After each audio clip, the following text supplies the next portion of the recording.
last year, I did a look into the past, the present, and then the future.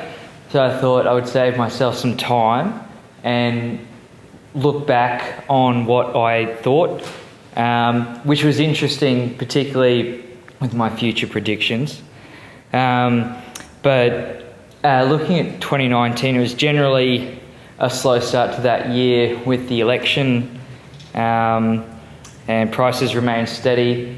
I remember thinking at the end of 2019 as well, it was towards the peak of the market, with low wage growth and a slight undersupply in the rental market in more established and better areas.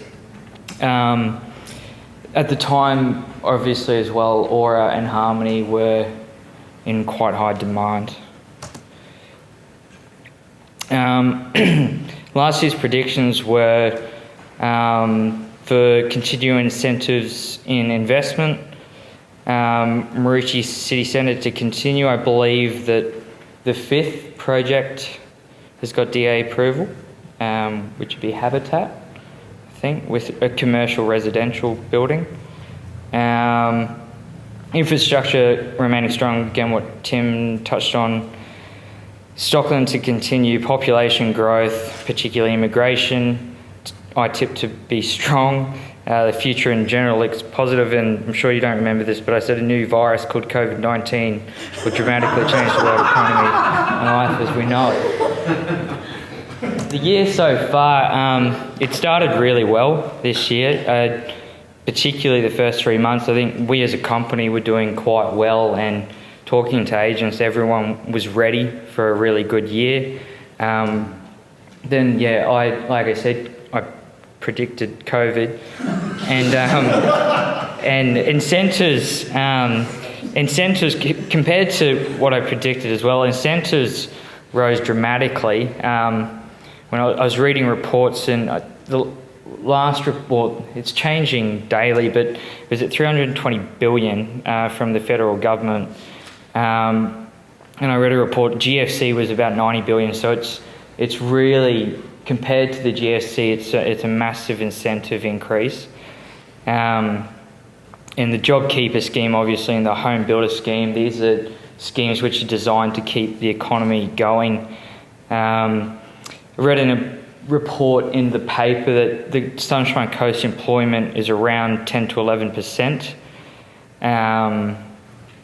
Obviously, it's a good thing that infrastructure is still secured and they haven't pulled away from that. Obviously, like Tim said, the airport opened, but no planes were using it. I spoke with Debbie Ma from Stockland. They stopped all work during the lockdown, and since then, when opening up as well, just inquiries been through the roof, and now with the building grant, they've had to they've run out of land basically to sell, and additionally they are changing the way that they're operating. They basically don't want to sell land and then it come back to them to resell because of changing working conditions for clients. So they're almost vetting potential purchasers as if, you know, they were giving a loan as a bank, to make sure that they're secured in terms of employment. Obviously, population growth has been limited with no immigration. I think there are indications of worsening conditions, although I think one of the big things as well is because listings have been so low across the board, that's facilitated a far more competitive market in terms of buyers, and there are still buyers around wanting to move. And in the foreseeable future, obviously Australia will go into a recession, and I think an indication of how the market is who accesses their superannuation twice, and that might give a better indication. And obviously, falling incomes, confidence, and lack of population growth will be expected to affect the demand for housing for an extended period. Post-September as well is the big one for me, looking into the future once JobKeeper ends, because I don't think we've seen on the market yet a real sort of for sale influx where people are needing to sell their property. I think a lot of people are being able to hang on since COVID hit, and once JobKeeper goes and mortgage repayment leniency dissipates as well, I think we'll find that the market can get quite worse from what we're seeing at the moment, depending on people's ability to regain employment and the strength of businesses through the JobKeeper period.